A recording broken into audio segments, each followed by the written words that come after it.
You're 17. Your sister died 2 days ago, and you're still hungry. The wind has stopped screaming, but the cold hasn't left. Your hands don't feel like yours anymore. They're cracked, swollen. The fire burned out in the night, and there's no more wood, no more berries, no more meat. Just silence, and her. She's still in the corner of the cave, curled up like she's asleep. You haven't let the others look at her, but they know. Everyone knows. You haven't eaten in 4 days. You hear your uncle's footsteps crunching the snow just outside the cave entrance. He doesn't say anything, just leaves a sharpened flintstone by the fire pit, then walks away. You stare at the blade, then at her body, then at your hands. She would have wanted you to live, wouldn't she? You close your eyes, and you see your mother. You were 6. She sang to you as she boiled roots in that tiny clay pot. She's gone now, too. The world is gone. The warmth is gone. All that's left is the hunger. We like to believe we're above it, that modern people could never do what ancient people did. But the truth is darker, because what they did to survive, and the scars of it are still in our bones, literally.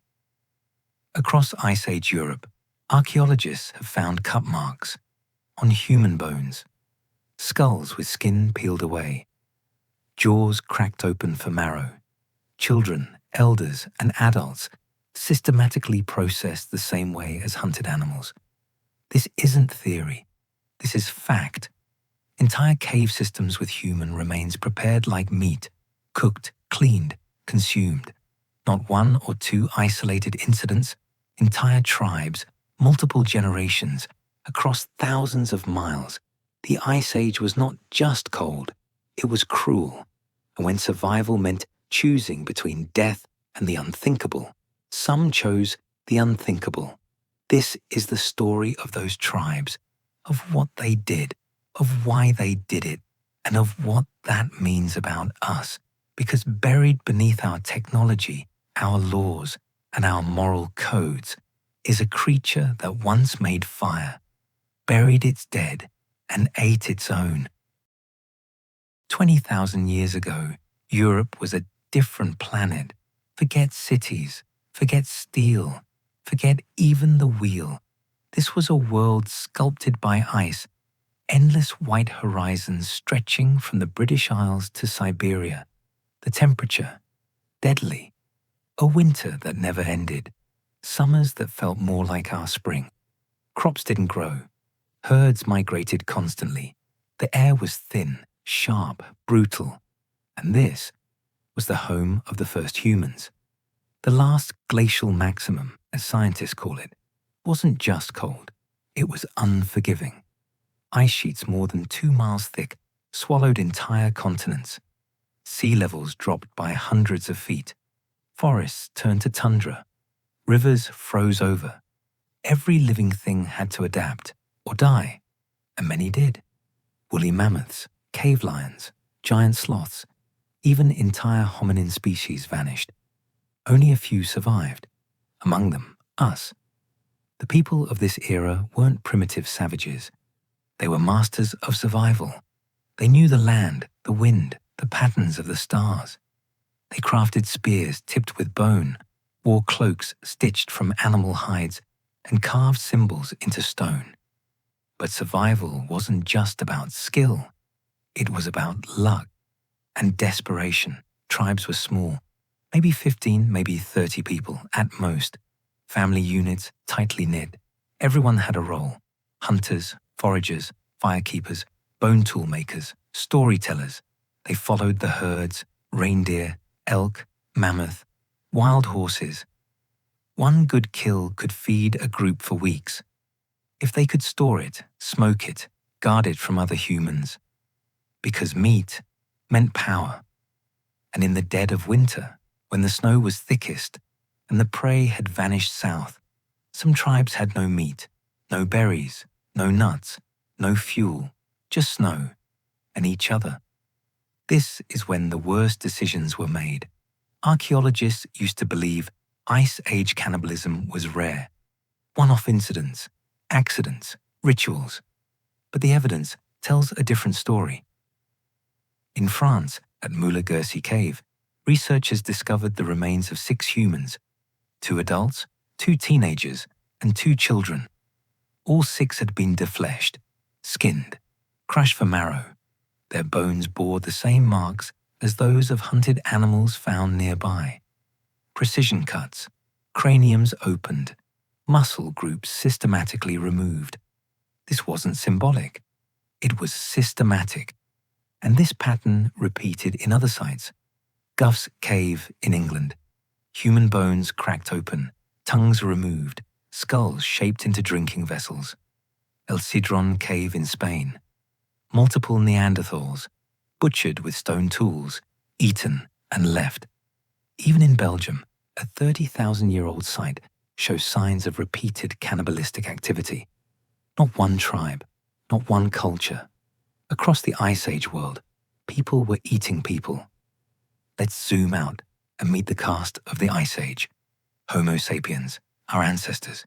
Creative, adaptive, communal. Neanderthals, stocky, strong, emotionally complex, already on the brink of extinction. Denisovans, a mysterious third group, known mostly from DNA. They all overlapped, sometimes fighting, sometimes interbreeding, sometimes coexisting. But the common struggle was food, always food. And when a harsh winter hit and the mammoths didn't return, when a hunting party vanished, when frostbite took the youngest child, that's when the line between survival and horror began to blur. Every culture has a breaking point. For Ice Age tribes, that breaking point came when all the wood was burned, when even the bone broth tasted thin, when someone in the group whispered a name, not a prey animal, a person. In caves like Gough's and Moulin-Gercy, the silence of the dead speaks louder than any mythology. The bones aren't buried, they're broken. The muscle attachments are carved away cleanly. The skulls, opened from the back, drained, and in some cases, reshaped. These weren't accidental markings. These were skilled hands following steps they'd taken before. Winter hadn't just stripped the forests. It stripped the minds of those who remained. Hunger does not wait politely. It rots reason from the inside. And in Ice Age Europe, entire groups were forced to choose between starvation and the bodies of the people they once loved. At Moulin-Gercy in France, 6 individuals, 2 adults, 2 teens, 2 children, were discovered in a layer of sediment dating back 100,000 years. Beside them, animal bones, deer, horse, reindeer, all marked with identical patterns. Stone tools had flayed skin, separated tendons, split femurs, and crushed skulls. And the same marks, at the same angles, with the same tools, were on human remains. A butchered child's femur lay next to a crushed deer thigh bone. There was no distinction between them, no special treatment. The humans weren't honored. They were processed. The cave wasn't a grave. It was a kitchen. Gough's cave in Somerset, England, told a similar story, except here, the evidence pointed to something even more unsettling. A set of human jawbones had been gnawed clean by other humans. Forearms, legs, ribs, all removed in consistent patterns. The tongues were cut out. The skulls were turned into drinking cups. Not out of art, out of practicality. The individuals weren't random victims. They were likely members of the same group, possibly a family. And this wasn't ritualistic sacrifice. There were no ceremonial burials, no symbolic marks carved for the gods. There was just hunger, and a body that could feed 6 mouths. Some archaeologists argued it was temporary, a reaction to an especially bad winter or an isolated tragedy. But more recent findings showed signs of recurrence. Layer after layer, the same signs appeared. Cut marks on vertebrae, femurs split lengthwise to scoop out the marrow, teeth marks on bone. Over time, this didn't look like a desperate one-time event. It looked like a learned behavior. Once the first taboo is broken, the next time is easier. The caves weren't isolated to one region. Similar findings emerged from El Cidrón in Spain, Krapina in Croatia, and even as far as Belgium. The people changed, the tools changed, the climate shifted. But the hunger never did. And hunger isn't abstract. It doesn't come gradually in these stories. It arrives with a body count. In a band of 20 people, losing one child in winter isn't just grief. It's calories. 10,000 years ago, there was no other option. The snow didn't care about ethics. The wolves didn't hesitate. And when someone died in the night, alone, cold, maybe coughing blood, it was only a matter of time before someone looked at the body and thought about heat, about muscle, about marrow. That moment of consideration was all it took. Once a tribe made the decision to cross that line, something in their society fractured. What begins as necessity becomes familiarity. Flesh, when cooked and stripped of identity, stops being a person. It becomes food, and food is safety. But that fracture didn't always heal. Some Ice Age groups seem to have returned to hunting and gathering when conditions improved. Others may have spiraled into cycles of violence, suspicion, and normalized consumption. If you know your survival depends on your neighbor's body, how long before trust disappears? How long before a natural death becomes a pushed accident? One fragment of bone, found deep in the back of Gough's cave, had an unusual cut. Like the blade had hesitated, the mark didn't match the confident butchering of the others. It lingered, then dragged, as if someone cutting had paused, maybe recognizing the limb, maybe thinking of who it had once been. But then they kept going. It's possible that Ice Age cannibalism began as a temporary measure, a last resort. But across several archaeological layers, the consistency of the techniques, the reuse of bones, and the signs of repeated processing suggest it became a survival strategy. Learned, shared, passed down. The transition wasn't just physical, it was cultural. A new rule had formed, unspoken, but understood. When one dies, the others live. The climate at the time was no ally. The Ice Age was filled with brutal temperature swings.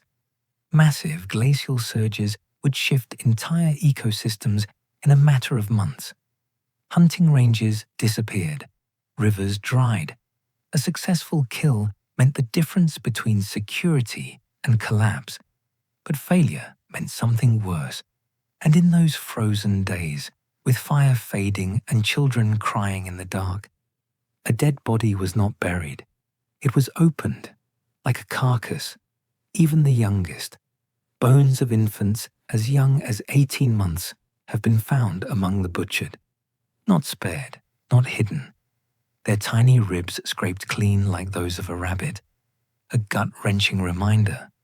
Hunger doesn't discriminate. It doesn't care about age or memory. Only flesh. The question historians still debate is whether this cannibalism ever stopped, or whether it evolved, whether it became ritualistic later, after the fact, whether the skull cups in Gough's cave were kept as trophies, whether the act of consumption took on meaning beyond survival. But meaning requires distance, and these bones, these stories, they don't show distance. They show urgency. They show human hands scraping away everything they once loved. And even more chilling, They show that others watched, that this wasn't done in secret. It was shared, perhaps even accepted. One archaeologist studying the Moula Gersi site said it best. They knew what they were doing, and they had done it before. So the question shifts. Not, did they eat the dead? But how many winters did it take before they stopped thinking of them as people?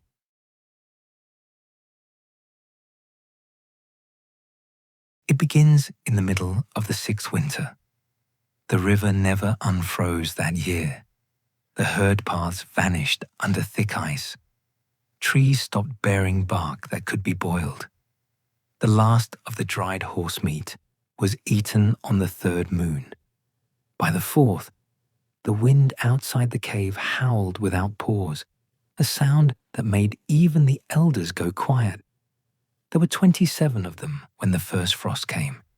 Hunters, mothers, a newborn whose name hadn't even been chosen yet. By the time the boy's mother died, fevered and shivering under deer hides that no longer held warmth, only 19 were left. They did not speak when they laid her body near the mouth of the cave. The snow outside would keep it cold. Maybe until spring. Maybe until someone could think of a better idea. That silence, that waiting, lasted 2 days. Then the fire died. Not because there was no wood, but because no one had the strength to fetch more.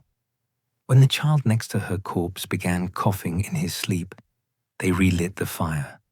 The boy needed warmth, but they needed more than that. The oldest man in the tribe, Coron, was the one who began carving.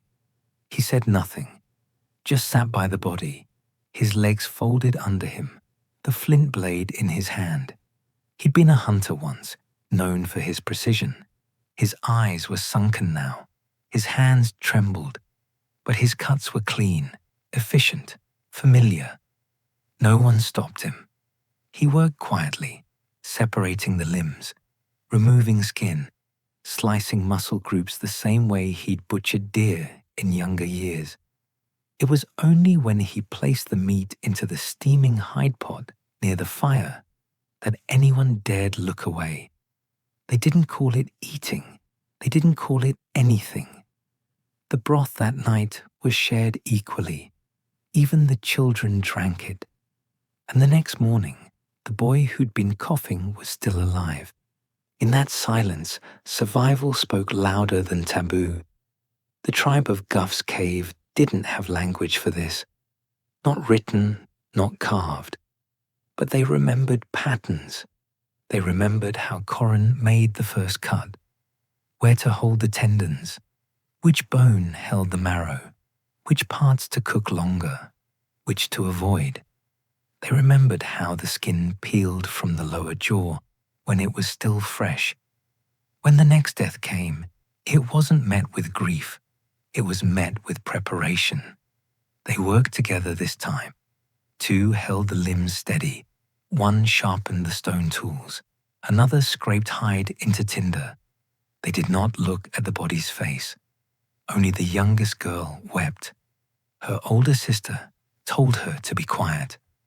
By the 8th moon, they were 12. The entrance to the cave was sealed with stacked stone and snow. No one left anymore. There was nothing left to find. And in the center of the chamber, the pot stayed boiling. Always. Even as the fire dimmed. Even as the smell of boiled fat clung to their hair and hides. Skulls were set aside, not discarded, not revered. Some were cracked for brains. Some were hollowed and shaped into bowls. One was polished, perhaps accidentally, until the surface gleamed in the firelight.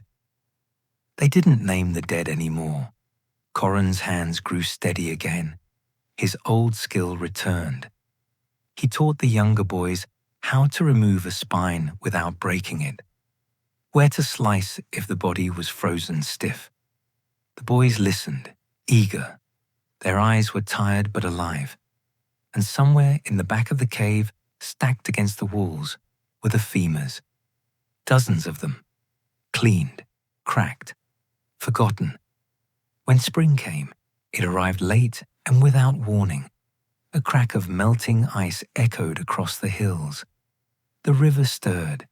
The first bird screamed through the morning fog. One child ran to the cave mouth to tell the others, only to stop, confused. There was no one left to tell. Of the 27 who'd entered that winter, only 4 emerged. Kurun, now toothless and pale. 2 boys, 1 girl. They carried with them nothing but flint knives and half a smoked thigh wrapped in hide. It was enough to walk to the next ridge, enough to survive. Archaeologists would find their bones centuries later, deep in the cave, under layers of clay and charcoal. Some of the skulls had been shaped into cups. Mandibles were missing teeth, broken mid-use. Child bones were found next to adult ribs. Jawbones gnawed, vertebrae scraped. There were no signs of ritual, no arrangement, just piles. To a modern eye, it looks monstrous. But nothing was wasted. Every body gave life to another. And every scar on the bone tells a story of precision, of desperation, of choice. There are no words carved on the walls of Gough's cave, no names passed down, just the quiet geometry of the bones and the way they were opened. The tribe that lived there did not disappear. They were not destroyed by their choices. They lived. And maybe that's the part that stings the most, because they are not that different from us. They lived. That was the last fact recorded in bone. The final echo from Gough's cave. The ones who walked away had no markings carved into their bodies, no evidence of wounds or trauma, only survival. Their minds, however, those left no fossil. The child who watched her mother's body become broth, the boy who learned to separate ligament from bone before learning to hunt, the man who shaped skulls into bowls and drank from them for warmth. They left no journal, no spoken record. But they carried something invisible but permanent. Because what happens to a mind that crosses the line and survives? What happens when the hunger fades and the memory doesn't? Modern science has no bone evidence for guilt, but it does have models. In controlled environments, modern famine, shipwrecks, even war, when people are pushed past physical starvation, patterns emerge. First comes denial, then panic, then dissociation.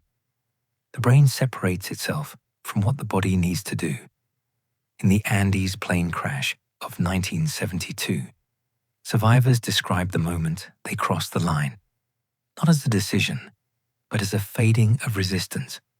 One man said he wasn't eating a person, but protein from a body. The words changed. The act didn't. That reframing is critical. When faced with unthinkable necessity, the human mind bends, not to justify, but to continue. And in the Ice Age, there were no reporters, no rescue planes, no news cycle to spin it. There was just a cave, a fire, and a body that no longer breathed. So the brain adjusted. Neurobiologists call it cognitive dissonance, the clash between what you believe and what you must do. The wider the gap, the more painful the clash. In most cases, people experience shame. But under starvation, that shame can vanish. When death is certain, survival rewrites the rules. In studies of starvation victims during sieges and concentration camps, doctors observed hallucinations, memory lapses, and emotional shutdowns. People forgot the sound of language.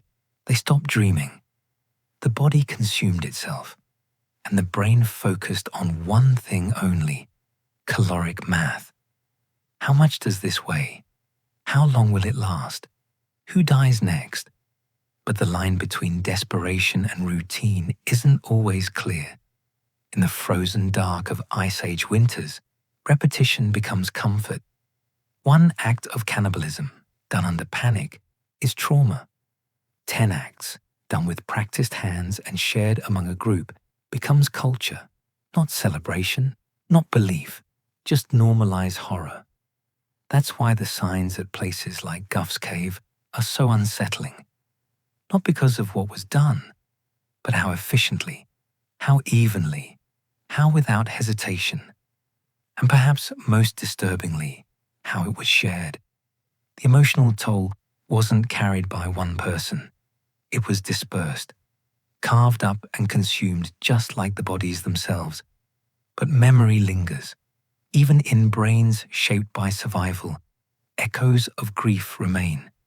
The girl who watched her mother's thigh being boiled may not have spoken it, but she remembered. The one who cracked her sister's rib for marrow may have told herself it was necessary. But necessity doesn't erase pain. It buries it, and buried pain grows deep roots. That's why, across cultures and time periods, echoes of this horror persist. Not just in archaeology, but in stories. Legends of flesh-eaters. Tales of travelers who consumed their own companions. Myths of demons who hunger for human meat. Even in modern horror, the most terrifying monster isn't the one with claws. It's the one who eats without remorse. In every language, there's a word for the eater of kin. And in every culture, it's spoken softly. But it always exists. So maybe the Ice Age didn't just shape our bones. Maybe it shaped our fears. Because we remember the hunger, not as data, not as memory, but in instinct. Even now, when famine strikes in remote places, stories of cannibalism surface, usually denied, quickly buried. But the pattern remains. The brain, under starvation, rewinds itself, strips away civilization, layer by layer, until all that's left is heat, movement, and need. And once the need is fed, the person must remain. The skin returns, the fire burns again, the snow melts. But something has changed. The child grows into an adult. The hunter learns new prey. The tribe leaves the cave, but they remember. The memories didn't fade. They traveled. What began as a private wound, grief buried beneath necessity, became a pattern passed between generations. At first in silence, then in practice, and in some places, perhaps, in belief. Because not all bones were left behind in piles. Some were shaped, some were placed carefully, deliberately. Some were honored, not as people, but as tools. The signs begin to diverge when you look closer. At Gough's cave, for example, most human remains showed the same brutal consistency. Skin removed, muscles separated, skulls cracked for brain. But 3 skulls, just 3, were treated differently. The back of the cranium had been expertly cut away. The edge was smoothed, the top hollowed like a bowl. Not random, not careless. These skulls weren't left with the discarded bone piles. They were stored, possibly reused, possibly displayed. The cuts were too symmetrical, too consistent to be an accident. Some archaeologists believe they were used to hold marrow fat. Others think they were for drinking blood. A few suggest they held water, perhaps even passed between group members like a shared cup, a grim communion of survival. And in that moment, the line between routine and ritual begins to blur, because function doesn't cancel meaning. It creates it. You do something once to survive. You do it again to remember. You do it a third time, and it becomes tradition, even if no one speaks it aloud. In Spain's El Sidrón cave, evidence shows that multiple Neanderthals, men, women, children, were butchered and consumed in a single seasonal event. Their bones bore the same marks: flint-sliced joints, marrow-split femurs, cleaned rib cages. But around them were carefully placed tools, stone flakes, and pigments. Pigments. Red ochre has long been associated with burial rites, art, and spiritual meaning across Ice Age cultures. It appears in handprint caves, symbolic etchings, and grave sites. Here, it appeared alongside butchered human remains. There was no separation between the sacred and the grotesque. The same hand that smeared ochre on a wall may have held a thigh bone stripped of muscle. That duality, honor and hunger, meaning and mutilation, is what suggests something deeper was at work. Not just desperation, not just survival, but a framework, a logic, a belief system emerging from horror and necessity. In Croatia's Krapina site, dating back nearly 130,000 years, dozens of human bones were found, broken and scattered. They were once assumed to be the result of cave collapse, but further study revealed fracture patterns almost identical to butchered animal bones. One set of skull fragments had been arranged in a shallow arc. No obvious reason, no modern explanation. But it suggests that even in the earliest periods of our species, there was something about the body, about its pieces, that held meaning after death. Whether that meaning was spiritual, symbolic, or simply practical is still debated, but the consistency tells its own story. In some parts of Ice Age Europe, cannibalism was a hidden act of desperation. In others, it might have been something else entirely. Consider this. Across multiple sites, spanning tens of thousands of years and thousands of kilometers, the same acts were repeated: skulls hollowed into bowls, thigh bones cracked with stone hammers, jaws removed, perhaps for trophy or tool, children consumed just like adults, ochre pigments nearby. No signs of grave ritual, but no complete abandonment either. Even among the groups that left no architecture, no written words, no monuments, the bones suggest order. And where there's order, there's purpose. Whether or not they called it ritual, something had taken shape. It's here that the idea of cultural cannibalism enters, not out of malevolence, not as a cult or sacrifice, but as a logical extension of a world with no surplus. A world where the body is the last resource. And if you cannot bury it, if you cannot preserve it, if you cannot waste it, then you consume it.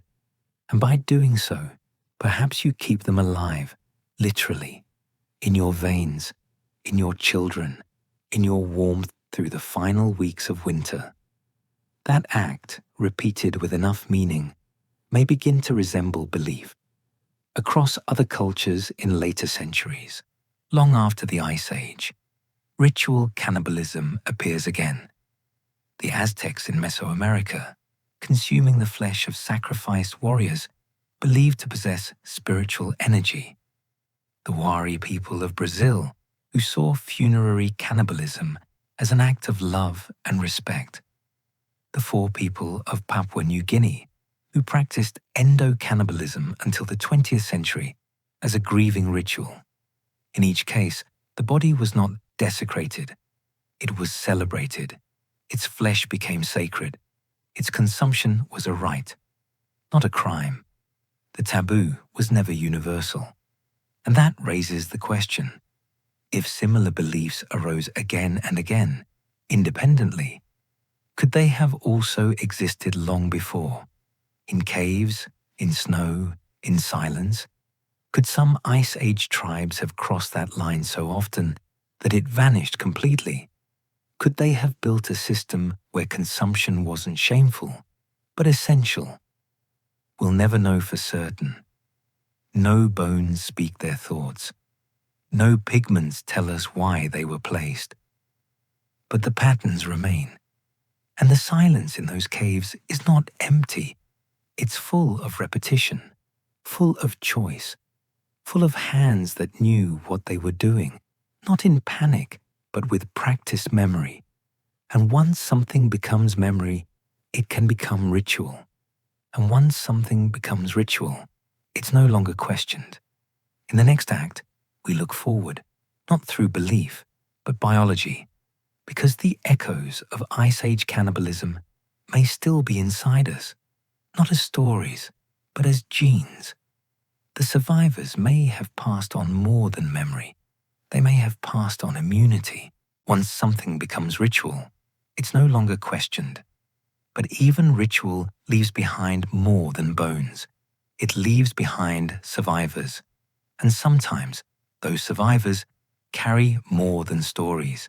They carry mutations. In 2003, scientists studying a group of villagers in Papua New Guinea made a discovery that shook anthropology. The 4 people who practiced funerary cannibalism until the 1950s were at the center of a mysterious plague, one that only affected women and children. It wasn't a virus. It wasn't a bacteria. It was something far stranger, a brain disease called Kuru, a neurodegenerative disorder caused by prions, misfolded proteins that spread like infection once consumed. It was transmitted through the eating of human brains. Most who contracted it died within a year, shaking, twitching, and falling into silent madness. But some didn't. Some, mostly older women, were immune. Their bodies had developed a resistance, passed on to their descendants. And that discovery led scientists to wonder, where else had prion resistance appeared? When researchers tested European populations, they found something unexpected, a rare genetic mutation mostly concentrated in regions with known Ice Age cannibalism sites that seemed to grant similar resistance to prion disease. A mutation that only makes sense if, sometime in the distant past, people had regularly consumed infected human tissue, survived it, and passed that survival forward. It's called G127V, and it may be the genetic echo of what happened in places like Gough's Cave, El Cedron, or Mulagursi. Not just that they ate the dead, but that they kept eating them, enough for the strongest to develop immunity. Because prions are invisible. Unlike viruses, they don't die with fire. Cooking doesn't destroy them. They spread silently, and they can lie dormant for years before symptoms emerge. A group that fed on contaminated tissue would not know they were dying until it was too late. Only the resistant would remain. Which means, what if our ancestors were selected, not by speed or strength, but by who could survive eating human brain?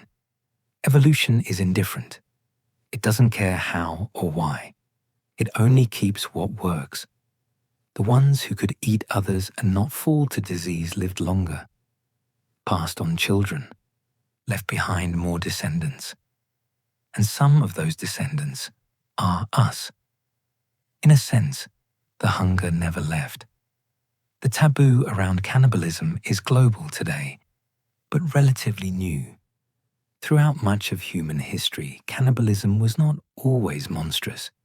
It was just practical, just cultural, sometimes even sacred.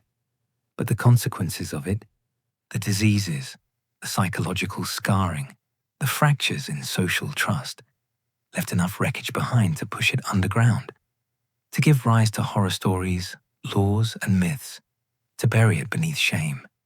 And yet, in our genetic code, the story still lingers.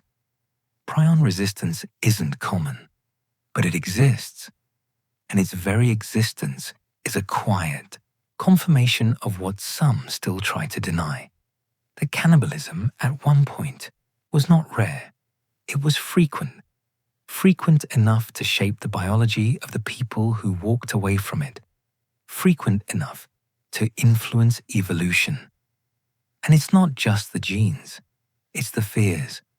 The creatures we invent in fiction, the Wendigo, the vampire, the flesh-hungry demon, they echo the same primal pattern.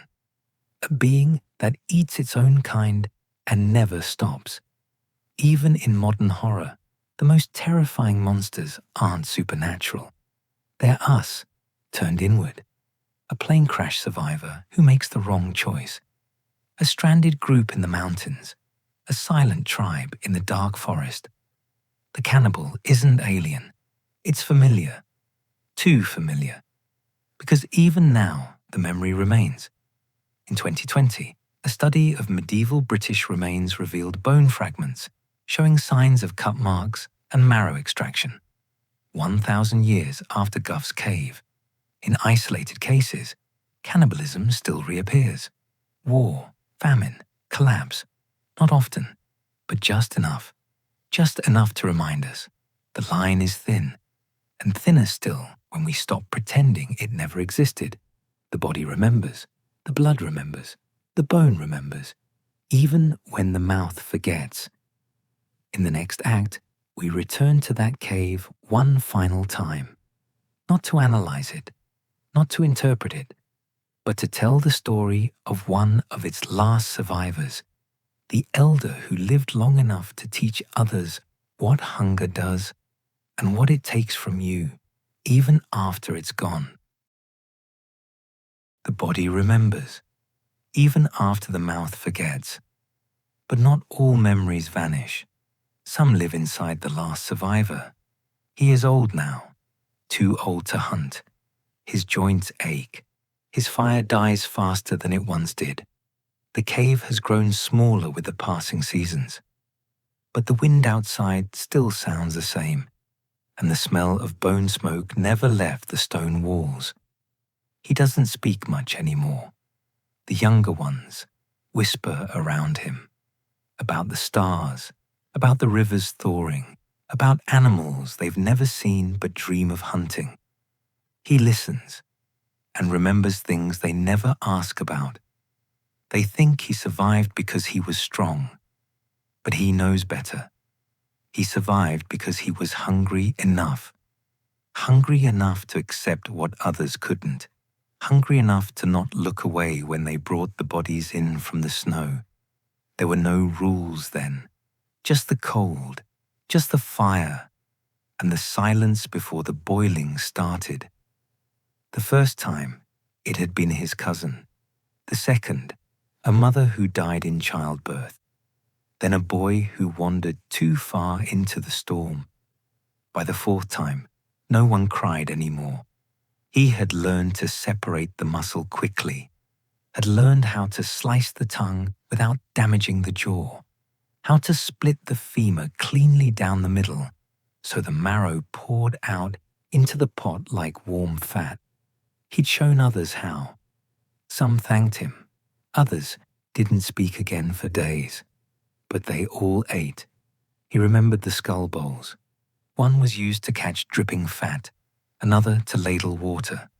One child had laughed as he held it above the fire, like a toy.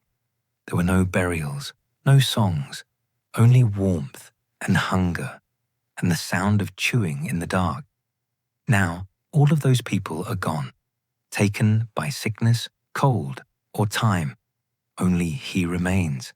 And with every fire he lights, he wonders whether the memory will end with him, or whether the children who sleep on his cave floor, those who carry no memory of that winter, might carry something else.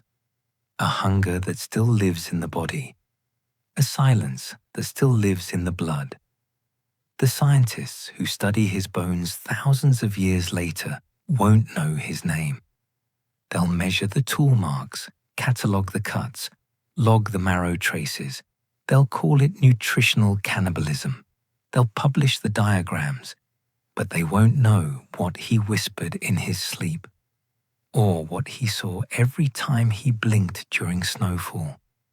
They won't know the way he flinched whenever boiling water touched bone, or the way his stomach turned just slightly when he heard the wind move through the trees, exactly as it had that night before the first cut.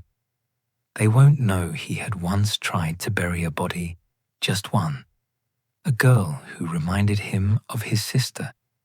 He dug with frozen fingers, clawed through permafrost, and laid her beneath stones in a place no one could see. And that for doing so, he went hungry for 3 more days. And that when he finally returned to the fire, he didn't tell anyone why. There had been others like him, elders, survivors, who passed on hunting skills, tool-making, firecraft. But none of them passed on what he remembered, what it felt like to survive that way. He never spoke of it, not once. Because what's the use? The children laugh, they play, they press ochre into the walls and trace their hands on stone. They don't know the purpose of the old bones in the corner. They don't ask why some skulls are worn smooth like river rock. They don't ask why some names are never spoken. And he doesn't tell them. Instead, he watches, waits, listens to the wind return, hears the ice cracking along the cliffs, feels the winter growing longer again. He knows the signs.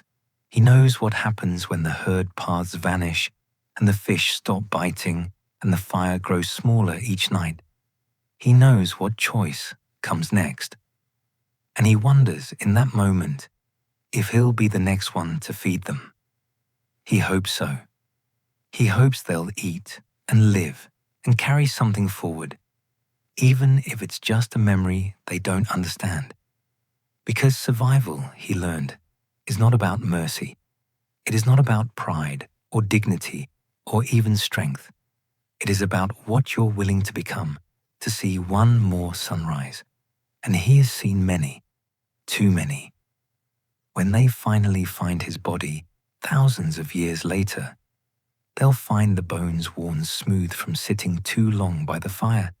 They'll find his skull resting not in a pile, but alone, near a wall with handprints. They'll test his DNA and see something strange. Resistance to a disease they thought was modern. A mutation they didn't expect. A clue that the past didn't vanish. It lived in him, and maybe in us. In the final chapter, we return to the present, not for science or story, but for reckoning. Because cannibalism isn't just in the caves, it's in the myths we tell, the fears we pass down, and the questions we still don't know how to answer. What does it mean to be human if the cost of survival is eating one? He dies in silence, no witness, no last breath spoken into the wind. Just the slow dimming of warmth beside a fire no one else tended. The last cannibal of Gough's cave becomes a body again, left behind not for ritual, not even for grief, but because no one remembers what he did to survive. They will eat, and they will live, and the memory will end not with words, but in absence. No stories, no carvings, just silence. But silence too leaves behind its shape. Thousands of years later, that shape still exists. Not in the bones, not just in the DNA, but in the stories we whisper around campfires, in the villains that haunt our oldest myths, in the archetypes we instinctively fear. Because even after we buried the act of cannibalism beneath taboo, we never stopped imagining it. And what we imagine, often, is what we refuse to confront. The Wendigo, in Algonquian folklore, is not a monster of strength. It is a monster of hunger, a spirit born when someone, lost in the snow and starving, eats another, cursed to crave flesh forever. In many versions, the Wendigo was once human. It's always winter, always famine, always regret. In Europe, the vampire emerges, not just as a creature of blood, but as a revenant who returns from the grave to consume the living. Often, its origin stories involved cannibalism, plague, or famine. A body that should be buried, but instead becomes sustenance. A thing that looks like us, but eats us. Even Hansel and Gretel, one of the most retold stories of childhood, features a witch fattening children to eat them, a house of sugar that hides a stove. And in all of these stories, the enemy isn't just the cannibal. The enemy is hunger. The unspoken truth beneath these legends is what we fear most isn't the act, but the temptation.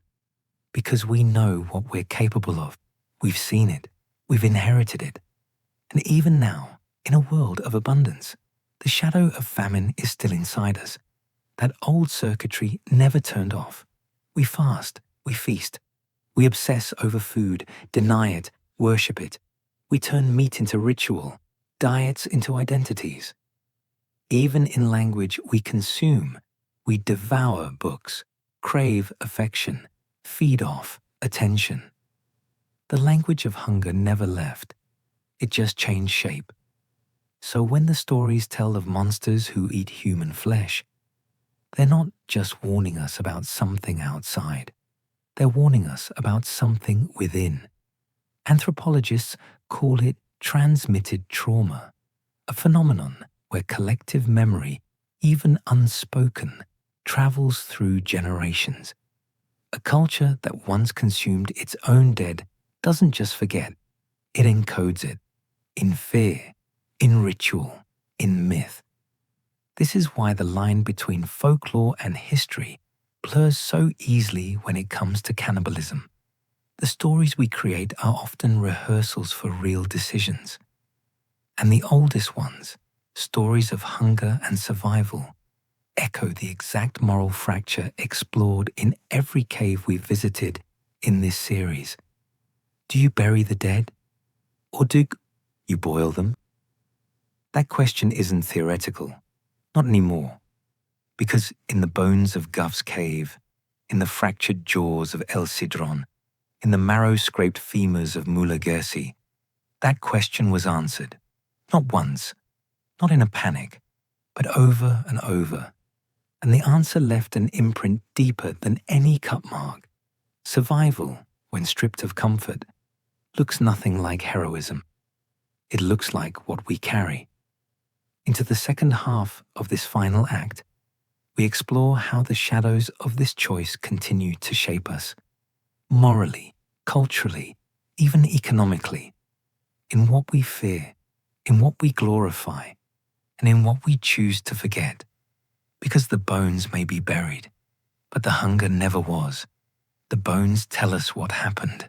The stories tell us what we feared, but neither explain what it meant. To eat another human being is not just a physical act. It's a reordering of the world. It breaks a line that every society draws, but never in the same place. In some cultures, it's the dead who are sacred. In others, it's the living. In some, the line is death. In others, it's consent. But in every case, the body means something more than meat. And yet, time after time, that meaning is rewritten in fire and famine. From the caves of Europe to the islands of the Pacific, the pattern repeats. Hunger becomes decision. Decision becomes ritual. Ritual becomes memory. And memory becomes myth. But buried beneath all the myth is a simpler truth, one too uncomfortable to romanticize. Cannibalism is not a failure of civilization. It is what civilization emerges from. The line isn't drawn by law or culture. It's drawn by full stomachs. When resources vanish, when the forest goes silent, when the children cry and the firewood is gone, then, and only then, does the mind begin asking questions it was never meant to answer. Whose body is still warm? How long has it been since they passed? How many days until someone else dies? And the most haunting question of all, if it meant they would live, would they have done it to me? In the modern world, we believe ourselves above this. Food is packaged, meat comes without a face, death is sterilized. But even here, the same hunger systems rule our brains. When we watch a movie about cannibals, We flinch because part of us recognizes the setting, the isolation, the fear, the decision no one wants to make. It's not fiction, it's memory, rebranded. That's why even now, when real cannibalism is uncovered, in war zones, in survival stories, in collapsed states, our reaction isn't just horror, it's recognition. And that recognition is what makes cannibalism more than a historical footnote. It makes it a mirror that doesn't show us as monsters, but as something worse, as people. Because the most disturbing thing about Ice Age cannibalism is not that it happened, it's that it worked. Those who ate lived. They passed on genes. They passed on stories. They passed on the memory, silent, buried, incomplete, but real. And some of us carry it still.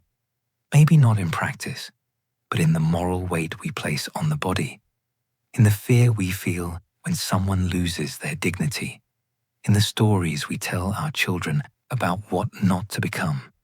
It's all there. The cave is gone. The fire is out. But the questions remain. What would you do to survive? How far would you go? What does it mean to be human if the price of life is eating one? These aren't questions of the past. They are the final inheritance of our species. This is what we carry. This is what remains.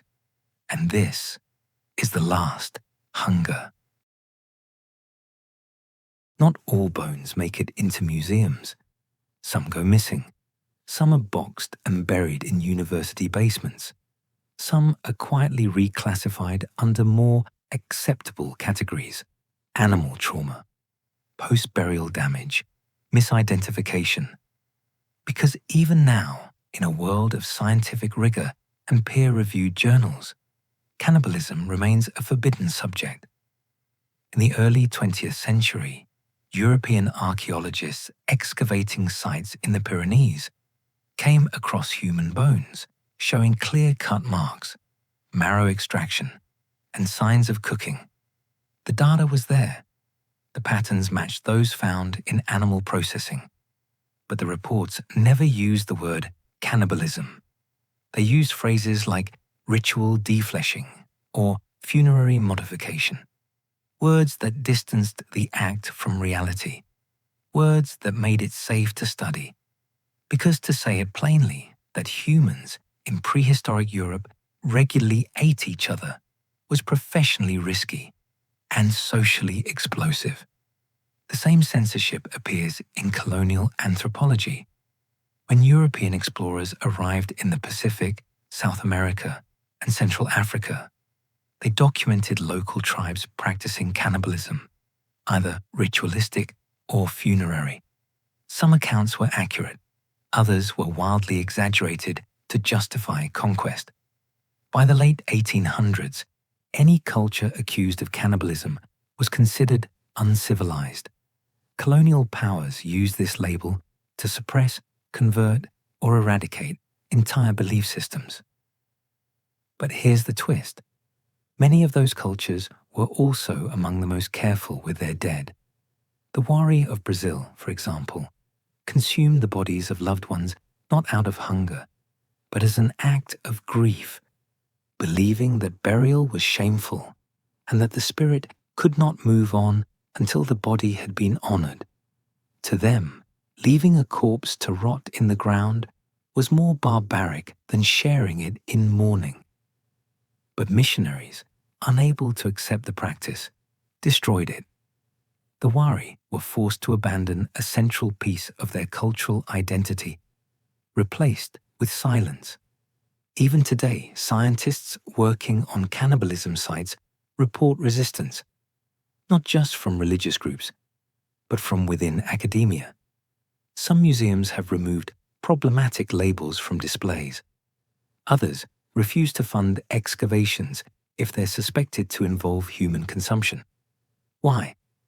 Because cannibalism makes the past too real, too close, too familiar. We can accept ancient violence. We can accept sacrifice, warfare, disease. But cannibalism forces us to acknowledge that survival has no moral compass, and that the people we descend from, those who gave us language, tools, fire, were also capable of eating their own. This discomfort shapes how we present history. In school, we learn about early agriculture, cave paintings, and mammoth hunts. We're shown the beauty of fire, the rise of culture, the cleverness of flint, but not the boiling pots, not the cut marks on child ribs, not the skull bowls stained with marrow fat. Those are left in footnotes, or worse, left out completely. The irony is that the strongest evidence for prehistoric cannibalism isn't disputed, it's avoided.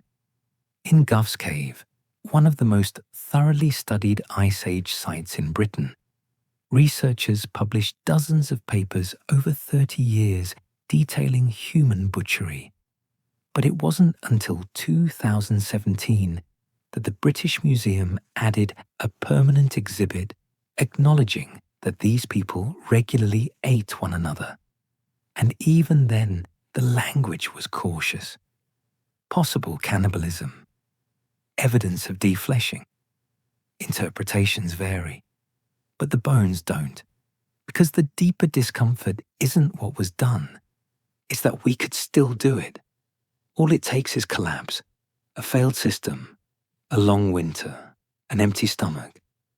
So we hide the past in caution tape, not to protect the truth, but to protect ourselves from it. But bones are honest. They don't care who's embarrassed. They don't ask for permission. They are what's left when the lies are gone. And what they tell us, clearly, consistently, and without euphemism, is this. The world ended before, many times, and those who lived did what was necessary. If we are truly the descendants of survivors, then we are also the inheritors of what they did to survive. In the caves, the memory was silence. Now, in textbooks and museums, the memory is erasure. But history doesn't vanish. It waits, under stone, under shame, under denial, waiting for someone brave enough to call it by its name.